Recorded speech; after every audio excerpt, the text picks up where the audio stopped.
C'est une manière de remercier aussi nos donateurs qui nous suivent depuis de nombreuses années et aussi en espérant en convaincre d'autres de nous suivre et surtout de ne pas oublier la cause et que même si c'est une cause qui est assez lourde et voilà pas facile non plus à gérer, de montrer qu'on peut le faire d'un côté festif en parlant et en attirant l'attention sur les gens que le VIH est toujours là. Mais c'est important de montrer qu'on est là et surtout de récolter des fonds pour l'association et pour que la maison de vie. Voilà.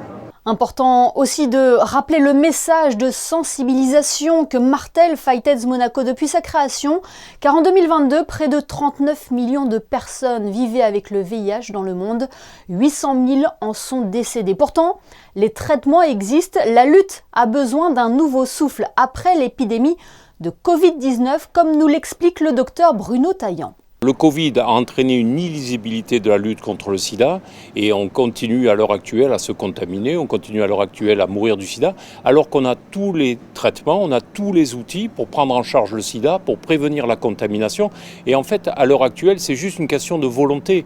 Il faut vraiment qu'on soit unis entre tous les pays au niveau mondial et on a tout ce qu'il faut pour enfin atteindre les buts de l'ONU-SIDA en 2030, c'est-à-dire éradiquer l'infection. Il faut trouver un second souffle, il faut trouver un élan qui va nous permettre de combattre efficacement. Et le seul moyen de combattre efficacement le sida à l'heure actuelle, puisqu'on a tous les outils, c'est le dépistage. Et le dépistage élargi. Il faut se dépister. Se dépister, c'est se rassurer. Se dépister, c'est être responsable. Se dépister, c'est protéger les autres. Se dépister, c'est se traiter précocement.